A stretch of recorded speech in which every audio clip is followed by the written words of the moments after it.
Hi friends, welcome to Jisha's flavours. ഇന്ന് mutton Chettinad റെസിപ്പിയാണ് കാണിക്കുന്നത്. അപ്പം അതിന് വേണ്ടിയിട്ട് നമ്മളൊരു പാൻ വെച്ചതിന് ശേഷം അതിലേക്ക് ഓയിൽ ഒഴിച്ചു കൊടുക്കാം. ഞാനിപ്പോൾ സൺഫ്ലവർ ഓയിലാണ് ഒഴിച്ചു കൊടുത്തിട്ടുള്ളത്. അതിനുശേഷം നമുക്കിതിലേക്ക് ഒരു 1/2 ടീസ്പൂൺ കടുക് ചേർത്ത് കൊടുക്കാം. സ്പൈസസും കൂടെ ചേർത്ത് കൊടുക്കുന്നുണ്ട്.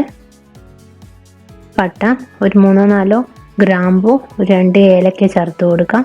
അതിനുശേഷം ഇതിലേക്ക് ഒരു 1/2 ടീസ്പൂൺ പെരിഞ്ജീരകം കൂടെ ചേർത്ത് കൊടുക്കുന്നുണ്ട്. 3 വറ്റൽമുളക് ചേർത്ത് കൊടുക്കാം. അതിനോടൊപ്പം തന്നെ ഒരു 4 പച്ചമുളകും കൂടെ ചേർത്ത് കൊടുക്കുന്നുണ്ട്. ഇനി ഇതിലേക്ക് 1 ടീസ്പൂൺ ജിഞ്ചർ ഗാർലിക് പേസ്റ്റ് ചേർത്ത് കൊടുക്കുന്നുണ്ട്. നന്നായിട്ട് വഴറ്റിയെടുക്കുക. അതിനുശേഷം ഇതിലേക്ക് 4 സവാള ചേർത്ത് കൊടുക്കാം. 4 മീഡിയം സൈസിലുള്ള സവാളയാണ് എടുത്തിട്ടുള്ളത്.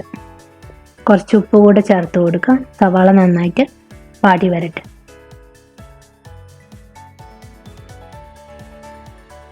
ഇനി നമുക്ക് ഇതിലേക്ക് തക്കാളിയും കുറച്ച് കറിവേപ്പിലയും കൂടെ ചേർത്ത് കൊടുക്കാം. മട്ടൻ ഇട്ടതിന് ശേഷം നമ്മളെല്ലാം കുക്കറിൽ വേവിച്ചെടുക്കും. അപ്പോൾ ഓവറായിട്ട് കുക്കാവണ്ട. ഇനി കഴുകി വൃത്തിയാക്കി വെച്ച 1/2 കിലോ മട്ടൻ ചേർത്ത് കൊടുക്കാം. നന്നായിട്ട് മിക്സ് ചെയ്തെടുക്കുക. ഇനി മസാലപ്പൊടികളാണ് ചേർത്ത് കൊടുക്കേണ്ടത്. 1/2 ടീസ്പൂൺ മഞ്ഞൾപ്പൊടി, 2 ടീസ്പൂൺ കാശ്മീരി മുളക് പൊടി, 1/2 teaspoon pepper powder, 1/4 teaspoon garam masala പൊടിച്ചത്. ഇതിനോടൊപ്പം തന്നെ 2 ടീസ്പൂൺ മല്ലിപ്പൊടിയും കൂടെ ചേർത്ത് കൊടുക്കണം. ഞാൻ മറന്നുപോയതുകൊണ്ട് പിന്നെയാണ് ചേർത്ത് കൊടുക്കുന്നത്. അപ്പോൾ നിങ്ങൾ ഇതിനോടൊപ്പം തന്നെ ചേർത്ത് നന്നായിട്ട് വഴറ്റിയെടുക്കും.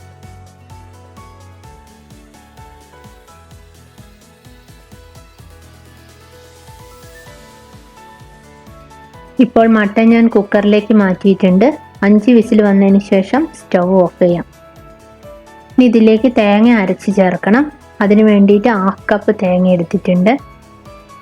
ഒരു 10-12 കാഷ്യൂ, അതിനോടൊപ്പം തന്നെ ഒരു കൈപ്പിടി നിറയെ മല്ലിയിലയും കൂടി ചേർത്ത് നന്നായിട്ട് അരച്ചെടുക്കുക.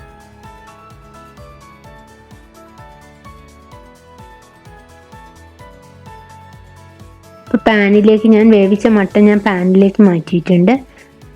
ഈ അരച്ചെടുത്ത അരപ്പ് നമുക്കിതിലേക്ക് ചേർത്ത് കൊടുക്കാം. ആവശ്യത്തിനുള്ള വെള്ളം കൂടെ ഒഴിച്ച് നന്നായിട്ട് മിക്സ് ചെയ്തെടുക്കാം.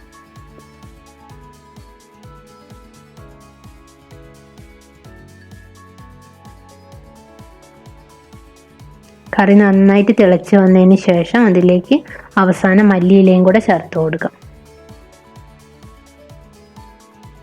ഇപ്പോൾ ഇവിടെ മട്ടൻ ചെട്ടിനാട് റെഡി ആയിട്ടുണ്ട്. എല്ലാവരും ഉണ്ടാക്കി നോക്കുക. നമ്മളെ വീട്ടിലുള്ള ഇൻഗ്രീഡിയൻസ് വെച്ച് തന്നെ നമുക്ക് പെട്ടെന്ന് തയ്യാറാക്കാവുന്നതാണ്.